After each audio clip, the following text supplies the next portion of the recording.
વલાઓ, આજે આપણે મનન કરીશું એક ઉદ્ધાર પામેલા વ્યક્તિની અંદર મુખ્ય સ્વરૂપે જોવા મળતા મુખ્ય 3 ચિહ્ન કયા છે. જલ્દીથી તમારી આગળ વહેંચવાનો પ્રયાસ કરું છું. સૌથી પહેલું છે સમર્પિત જીવન અને બીજું છે સ્થિર જીવન અને ત્રીજું છે સાચું જીવન. સૌથી પહેલા આપણે જોઈશું સમર્પિત જીવન. રોમનોને પત્ર તેનો 12મો અધ્યાય પહેલી કલમને વાંચું છું. એટલા માટે હે ભાઈઓ, તમને પરમેશ્વરની દયાની ખાતર સ્મરણ દેવડાવું છું કે એ વિનંતી કરું છું કે તમે પોતાના શરીરોનું જીવતું, પવિત્ર અને પરમેશ્વરને પસંદ પડે તેવું અર્પણ કરો. એ જ તમારી બુદ્ધિપૂર્વકની સેવા છે.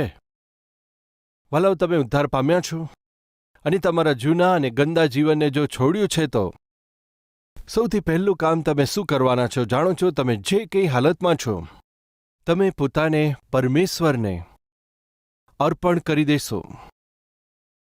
સમજો કે એક સોનાનું આભૂષણ તમારી પસંદગી અનુસાર ડિઝાઇન પ્રમાણે બનાવવું હોય તો તે સોનાને શું કરવું પડશે જણાવો? એક ભરોસા સાથે તે સોનીના હાથમાં સોંપવું પડશે. તેમના હાથમાં પુરુષોનું આપ્યા વગર. વાલાઓ, 4 તોલા 5 તોલા કેટલામાં એક સોનાની ચેન બની શકાય? હું જાણતો નથી, પરંતુ તમે સારી રીતે જાણતા હશો કે કેટલા તોલા. કેટલાક લોકો તોલામાં કહે છે, કેટલાક ગ્રામમાં કહે છે, અથવા બીજા કોઈ બીજી વાત કહેતા હશે. આ રીતે કેટલા તોલા સોનું કે કેટલા ગ્રામ હોવું જોઈએ ત્યારે એક સોનાની ચેન બનાવી શકીએ. જો તમારે 30 ગ્રામની સોનાની ચેન બનાવી હોય તો 30 ગ્રામ સોનું તમારે આપવું પડશે.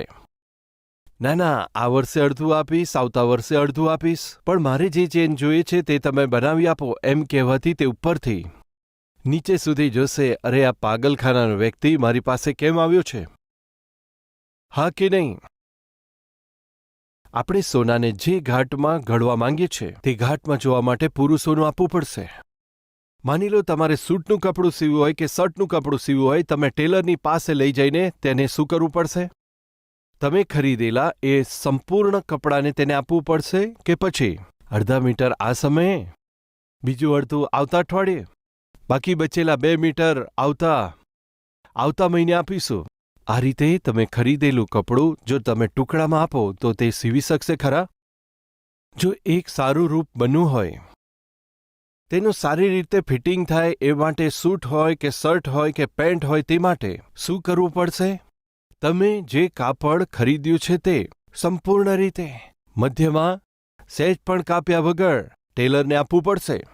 આ રીતે આપવાથી જ તો તે તમને સુંદર શર્ટ અથવા તો સરસ સૂટને અથવા સરસ પેન્ટને તમે જેવું ઈચ્છા રાખી હતી, તમે પસંદ કર્યું હતું તેમ શર્ટ અથવા સૂટને ટેલર તમને સીવીને આપશે.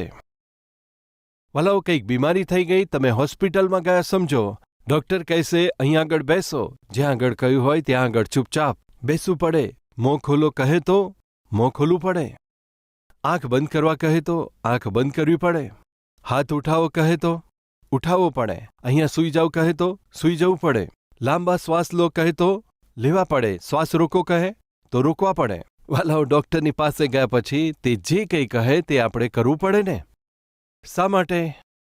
આ રીતે કરવાથી તમારી બીમારી ઠીક થશે એ વિશ્વાસ છે. ચપ્પલ સીવડાવવા માટે મોચીને તમારા ચપ્પલ આપવા પડશે. એક સારું શર્ટ સીવડાવવું હોય તો પૂરું કાપડ ટેલરને આપવું પડશે. એક સારા સોનાની રિંગ અથવા ચેઇન બનાવી હોય તો તમારું સોનું સંપૂર્ણ રીતે સોનીના હાથમાં આપવું પડશે. હવે જો એક અદ્ભુત જીવન તમારે પ્રાપ્ત કરવું હોય તો તમારે તમારું જીવન પ્રભુ ઈસુના હાથમાં માત્ર રવિવારે સોંપવું પડશે. હા કહેનારા જોરથી તાલી પાડશો? હા, કદાચ સાચું હશે, ઘણા રવિવારે જ સોંપતા હશે. વાલાઓ, આપણામાંથી ઘણા લોકો ક્યારેક આપણું જીવન પ્રભુના હાથમાં સોંપીએ છે એવા છે. માટે તમે તમારા જીવનમાં ક્યારેક ચમકો છો, ક્યારેક તમારા જીવનની અંદર તમે ખુશ દેખાવ છો, ક્યારેક જીવનની અંદર આત્મિક દેખાવ છો, ત્યાર પછી ફરીથી સંસારમાં મળી જાઓ છો. તમે ખરેખર તમારા જીવનને પાપ અને પાપમય આદતોથી, સંસારના ભોગ વિલાસથી જો અલગ કરી દીધું છે તો બીજી એક વાત મને કહેવા દો. તમે એક સરસ શર્ટ જો ખરીદ્યું છે, એક સરસ શર્ટ લેવું છે એમ વિચારીને તેને ખરીદીને જો તમે છુપાઈ રાખો તો ફાયદો છે? સરસ ચપ્પલ ખરીદ્યા અથવા બૂટ ખરીદ્યા છે તેને અલમારીમાં મૂકી દેવાથી શું ફાયદો છે? તમે સમજો એમ બતાવું છું, તમે એક સરસ સોનાની ચેન ખરીદી, તેને છુપાઈને રાખવાનું મન થશે તમને? શું રાખી શકશો? આખા ગામને ખબર પડી જશે, પહેલા ચોરને ખબર પડી જશે. વલાવ જો તમે સોનાનું કોઈક સુંદર આભૂષણ બનાવ્યું તો એને છુપાઈને નહીં રાખો, તે તો બતાવવાનો પ્રયાસ કરશો. તમે ચપ્પલ ખરીદો અથવા બૂટ ખરીદો, તેને છુપાઈને નહીં રાખો. પહેરવાની ઈચ્છા રાખશો, તરત પહેરવાની પ્રયત્ન કરશો. એ બાબત મારી નથી જાણતા. જ્યારે હું સ્કૂલના અભ્યાસ કરતા સમયે જો ચપ્પલ ખરીદ્યા હોય તો મારા ઘરનાએ ચપ્પલ ખરીદી આપ્યા હોય, બધા સૂઈ જાય ત્યારે એ ચપ્પલ પહેરી લેતો અને આખા ગામમાં ફરતો. એ ચપ્પલ બતાવતા બતાવતા આખા ગામની અંદર હું ફરતો. હું સ્કૂલમાં જાઉં તો બધા મારા ચપ્પલ જુએ એમ વિચાર કરીને રાતભર આખું વિચારતો હતો. વાલાઓ, આપણે કંઈક વસ્તુ ખરીદીએ, શર્ટ ખરીદીએ, સોનું ખરીદીએ, કંઈક ખરીદીએ તો હું પૂછું છું, જે તમે ખરીદ્યું છે તેને છુપાવવાનો પ્રયાસ કરશો કે બતાવવાનો પ્રયાસ કરશો? જણાવો. તે બતાવવાનો પ્રયાસ કરશો. જો આ કેવું લાગે છે? જો મારા બૂટ મને કેવા લાગે છે? બોલો, આ શર્ટ કેવું લાગે છે? મારી સાડી કેવી લાગે છે? જો આ સોનાની ચેન ખરીદી કેવી લાગે છે? તમે મને જણાવશો? તમે કશું પણ ખરીદ્યું સમજો, બતાવવાનો પ્રયાસ કરશો. એ તો 50 રૂપિયાની વસ્તુ હોય કે 50,000ની વસ્તુ હોય, તે 5,000નો રોલ ગોલ્ડ હોય કે પછી 50,000નું ગોલ્ડ હોય, કશું પણ હોય, જો તમે ખરીદ્યું હોય તે ગમે તેટલી કિંમતનું હોય, પરંતુ સર્વ લોકો તે જુએ, બધા વખાણે એવી તમે આશા રાખો છો. વાલાઓ, મને એક સત્ય બતાવવા દો. પરમેશ્વરે પણ આપણને ખરીદ્યા છે. સોના તથા રૂપાથી ખરીદ્યા નથી, પોતાના પ્રિય પુત્ર પ્રભુ ઈસુ ખ્રિસ્તનું રક્તથી મને અને તમને ખરીદ્યા છે. વાલાઓ, આપણે સંસારમાં જોઈએ છે, લોકો માત્ર એક વસ્તુ ખરીદી કેટલી બધી ખુશીથી બધાને બતાવવા માંગે છે, કેટલી બધી દુનિયાને બતાવવાની આશા રાખે છે. તો મને અને તમને જે પરમેશ્વરે ખરીદ્યા છે તે પણ દુનિયાને બતાવવાની આશા રાખે છે. તે પણ કહેવા માંગે છે, જુઓ આ કેટલું અદ્ભુત જીવન છે, જુઓ તેમની આત્મિકતા કેટલી અદ્ભુત છે, જુઓ કેટલું અદ્ભુત બદલાણ છે, જુઓ કેવું સરસ પવિત્ર જીવન. આ રીતે મને અને તમને આપણા પરમેશ્વર દુનિયાને તે પ્રગટ કરવા ચાહે છે.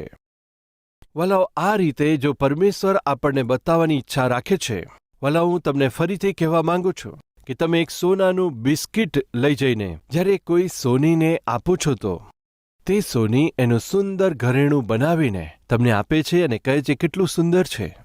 તમારા ચહેરાનો આનંદ જોઈને તે સોનીને પણ ખૂબ આનંદ થાય છે. વલાઓ, જ્યારે તમે ટેલરને એક સૂટનું કાપડ આપો છો, તે સરસ રીતે સૂટ સીવે છે, તમે તે પહેરીને જુઓ છો અને તમે કહો છો કે ખરેખર બહુ સરસ છે, ત્યારે ટેલરને કેટલો બધો આનંદ થાય છે. તમે સ્વયં જઈને ઘણા લોકોને સાક્ષી આપશો કે ટેલર ખરેખર સૂટ સારું સીવે છે. આના પહેલાં જેઓ મારા કપડાં સીવતા હતા તે તો સારા નહોતા સીવતા, પણ આ ટેલરથી મને સંતોષ થયો, તમે ઘણા લોકોને જણાવશો. આ રીતે બતાવવાથી તે ટેલર ઘણો ખુશ થાય છે. તો પછી સાંભળો, તમારા જીવનને પણ સરસ સુંદર બનાવીને જ્યારે સરસ રીતે જગતમાં પ્રેઝન્ટ કરે ત્યારે જે લોકો તમને જુએ છે, તમને આ રીતે સુંદર રચના કરનાર એ પરમેશ્વરની સ્તુતિ કરે એવું આપણા પરમેશ્વર ચાહે છે. વલાઓ, એકવાર વિચાર કરો, તમારી પાસે જે વસ્તુ છે, વાહન છે, બીજાને બતાવવાનો પ્રયાસ કરો છો. જ્યારે તમે કાર ખરીદશો, શું તમે ચૂપ રહેશો? કાર ખરીદીને પહેલા જ મહિનામાં દેશના બધા પ્રાંતમાં ફરી વળશો. કાર ખરીદ્યાના પહેલા મહિનામાં જ્યાં જ્યાં તમારા સગા છે બધે તમે જશો, પેટ્રોલના પૈસા ના હોય તો પણ. શા માટે? જુઓ મેં કાર ખરીદી છે, જુઓ મેં કાર ખરીદી છે. વલાઓ, તમે જે કંઈ ખરીદો છો તે તમે ખરીદેલું બીજાને બતાવવાની આશા રાખો છો. તેની મહાનતાને બતાવવાનો પ્રયાસ કરો છો, તેને મહાન રીતે પ્રગટ કરવા ચાહો છો. એ રીતે પરમેશ્વરની એક આશા છે તમને મહાન રૂપે આ દુનિયાની અંદર પ્રગટ કરવા. મારા વિશે હું જણાવતો, અભ્યાસ કરવાના સમયમાં સારી રીતે અભ્યાસ નહોતો કરતો. હંમેશા હું ખેલકૂદમાં જ ધ્યાન આપતો હતો. 10મું ધોરણ પણ હું પાસ થઈશ મારી મમ્મીને વિશ્વાસ નહોતો. ખરેખર સ્કૂલ જઉં ત્યારે ને, જો સ્કૂલે જઉં ને તો પણ પહેલા પીરિયડમાં હાજરીના સમયે રહું, પછી બીજા પીરિયડમાં ગુલ્લો મારી દઉં. જીવનની અંદર ખૂબ જ બેદરકાર હતો. હું તો ખૂબ જ મરજી પ્રમાણે જીવતો હતો. લોકોની સાથે લડાઈ ઝઘડા કરતો હતો. મારા ઝઘડા ઘરમાં આવતા હતા. ઘરના લોકો પણ ત્રાસ પામતા. મારા સર્વો ફ્રેન્ડ્સ પાસ થઈ જતા હતા, ઘરે મીઠાઈ આપતા હતા. હું ઘરે આવું ત્યારે ઘરના પૂછતા હતા, તારું શું થયું, કેટલા માર્ક્સ મળ્યા, પ્રોગ્રેસ કાર્ડ કયા છે? ત્યારે જવાબ આપતો, હજી પ્રિન્ટ જ નથી થયું ને. ઘણા વર્ષ સુધી પ્રોગ્રેસ કાર્ડને હું ઘરે લાવ્યો જ નહોતો. હું પોતે જ સાઇન કરીને પાછું આપતો. દરેક વિષયમાં ઈંડા મળતા હતા. લાલ સર્કલ. એ દિવસોમાં માં કહેતી હતી એને જન્મ ના આપ્યો હોત તો સારો. એટલું બધું વેસ્ટ જેવું જીવન જીવ્યો. બિલકુલ યુઝલેસ મારું જીવન હતું. આ રીતે નકામું જીવન જીવતા સમયે ખબર નહીં કેમ એક દિવસે પરમેશ્વરની આંખો મારા ઉપર આવી પડી.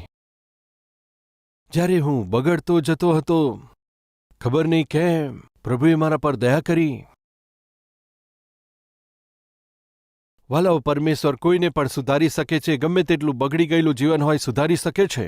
આ વચનને જ્યારે મેં એક પ્રભુના ઉત્તમ દાસ તરફથી સાંભળ્યું, 12 વર્ષની ઉંમરે એકલો ઘૂંટણો નમાવીને, પ્રભુ, મેં સાંભળ્યું છે કે તમે જીવનને સુધારી દો છો.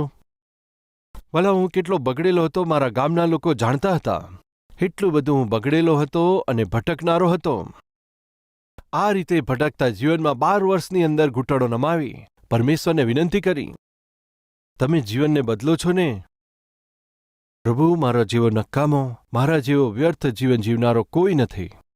એવા વ્યક્તિને શું તમે બદલી શકો છો? તો મને બદલો, મને બદલી નાખો. વાલો, 12 વર્ષની ઉંમરે કેવી રીતે પ્રાર્થના કરવી, સી પ્રાર્થના કરવી હું જાણતો નહોતો. વાલા, હું બીમારીથી કે બીજા કોઈ કારણથી પ્રભુ ઈસુની પાસે નહોતો આવ્યો. પણ સાંભળો, ખબર નહીં એક દિવસે મારા મનમાં એમ થયું કે ઈસુ તો જીવન બદલી નાખે છે. કેવી રીતે બદલે છે જોવું છે. મારા જીવાનું જીવન કેવી રીતે બદલી શકે? ઘૂંટણો મેં નમાવ્યા. તમે જીવનોને બદલો છો ને? નક્કામા વ્યક્તિને પણ બદલો છો, મેં સાંભળ્યું છે. મારી માં તો કહે છે કે શા માટે તે જન્મ લીધો? તું તો એક નકામો છોકરો છે. શું તમે મને બદલશો? તો મને સુધારી દો.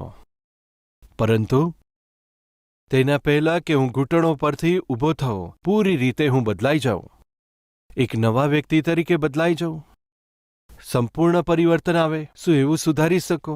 જો તમે મને સુધારી દો તો જીવનભર તમે જીવનને બદલનાર પરમેશ્વર છો. હું સ્વયં બતાવીશ, મને બદલી નાખો. વાલાઓ, શું ક્યારેય તમારા જીવનમાં એવી પ્રાર્થના કરી છે કે હું તો બદલાઈ ગયો છું, હું તો નકામો થઈ ગયો છું, બધા મને જોઈને તિરસ્કાર કરે છે, મારા જેવા બગડી ગયેલા જીવનને બદલી શકો છો? શું ક્યારેય પ્રાર્થના કરી છે એવી? વાલાઓ, મેં મારા જીવનની અંદર 12 વર્ષની ઉંમરમાં આ પ્રાર્થના કરી. એ પરિવર્તન અઠવાડિયાના એક દિવસનું પરિવર્તન નથી, અથવા ધીરે ધીરે આવતું બદલાણ પણ નથી. પ્રભુ, આજે હું 20 સિગરેટ પી રહ્યો છું, આવતા અઠવાડિયે 15 સિગરેટ પીશ, ત્યાર પછીના અઠવાડિયે 10 સિગરેટ પીશ, અને ત્યાર પછી હું 8 સિગરેટ પીશ, અને વર્ષ પૂરું થાય ત્યાં સુધી બધું જ છોડી દઈશ. બસ એક જ બચાવી રાખીશ. કેટલાક લોકો એવું બદલાણ ચાહે છે, કેટલાક લોકો આવું જ બદલાય છે. ધીરે ધીરે ધીરે એક એક એક એક એક એક છોડતા આવે છે. પણ તે દિવસે મેં શું માંગ્યું જાણો છો? પ્રભુ, હું આ રહ્યો, હું જે હાલમાં છું, મારું જીવન તમને સોંપું છું, મને બદલી નાખો. ઘૂંટણો પરથી ઉઠતા જ પૂરી રીતે હું બદલાઈ જાઉં, મને બદલી નાખો. વાલા, હું ઘૂંટણ પરથી ઊભો થયો. મારા જીવનમાં એક અદ્ભુત કામ થયું. તે શું છે જાણો છો? હું સંપૂર્ણ રીતે બદલાઈ ગયો હતો. એક જૂની કારની અંદર નવું એન્જિન નાખવાથી તે કેવી રીતે સ્ટાર્ટ થાય છે, તે કેવું ફાસ્ટ ભાગે છે, એવું જ મારું જીવન હતું. હું કેવો બદલાઈ ગયો. મારી દ્રષ્ટિ બદલાઈ ગઈ, મારા વિચારો બદલાઈ ગયા, મારો વ્યવહાર, મારી વાતો બદલાઈ ગઈ. આ શું છે? હું કેવી રીતે બદલાઈ ગયો? વાલો, ત્યાર પછી બાઇબલ લઈને વાંચવાનું શરૂ કર્યું. મેં કરેલા પાપોને માની લેવા છે. એ સત્યને મેં જાણ્યું. હું સ્કૂલમાં ગયો અને સર્વ મિત્રોની પાસે જઈને માફી માંગી. મેં તમારી પેન્સિલ ચોરી હતી. ભાઈ, મેં તારી પેન ચોરી હતી. તારાથી છુપાઈને તારા પેજ મેં ફાડી નાખ્યા હતા. તારા પેજ મેં જ લીધા હતા. વાલાઓ, જેની જેની મેં ભૂલ અપરાધ કરી તેમની પાસે જઈને મેં ક્ષમા માંગી. સ્કૂલના હેડમાસ્ટરની પાસે જઈને ક્ષમા કરજો, મેં ઘણીવાર નકલ કરી છે. નકલ કરવાથી પણ મને સારા માર્ક ના મળ્યા.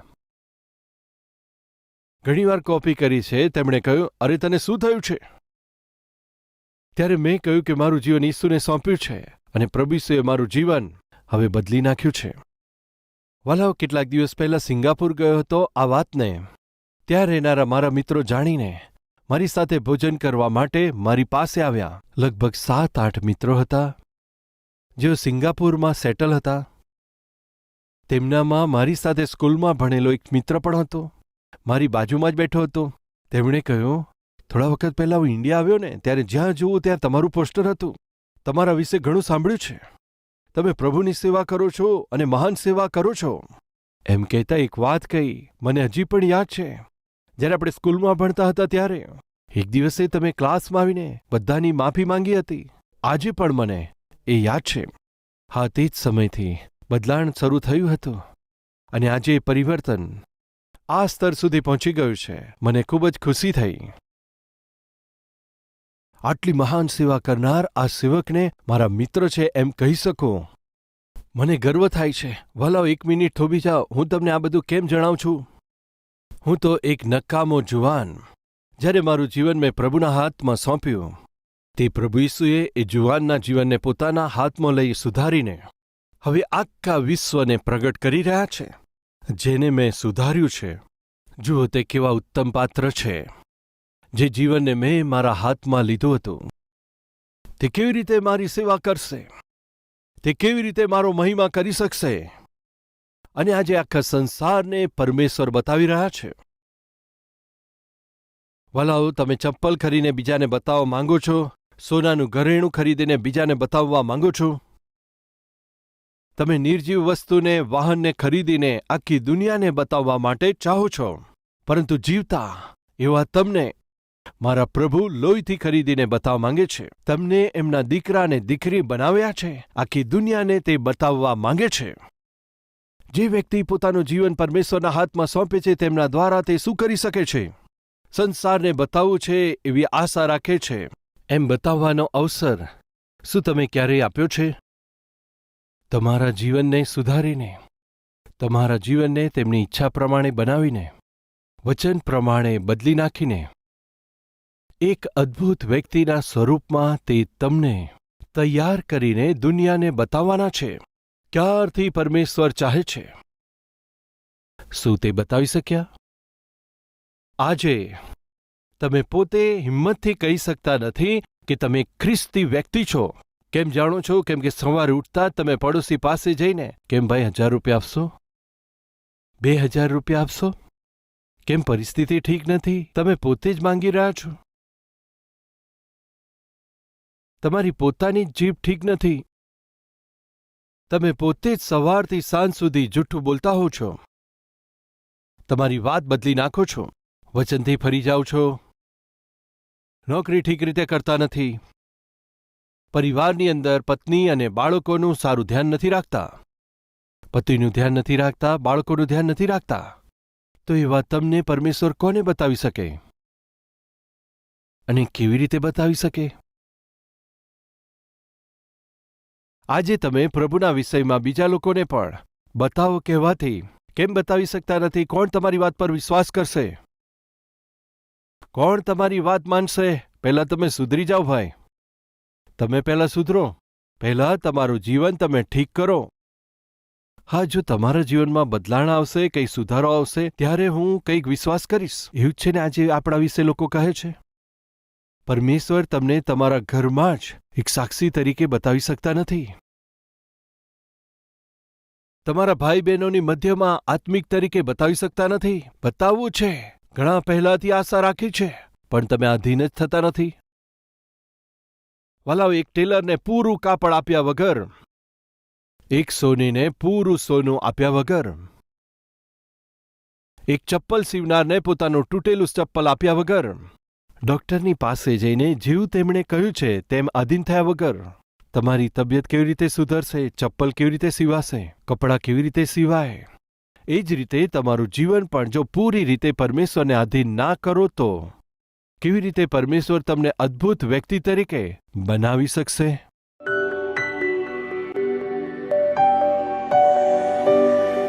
પવિત્ર પરમેશ્વર પિતા જેટલા લોકો પવિત્ર બલિદાન તરીકે પોતાને સમર્પિત કરી રહ્યા છે તેમનો સ્વીકાર કરજો. તેમને આત્મિક જીવન આપજો.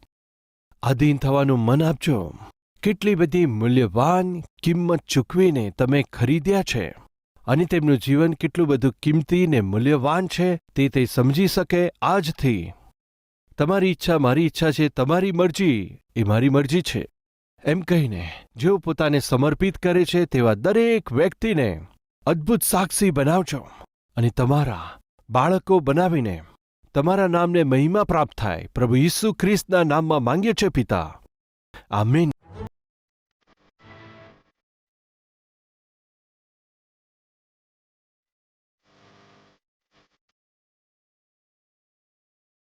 અમારું address Calvary, post box number 30, Kukatpally, Hyderabad 72.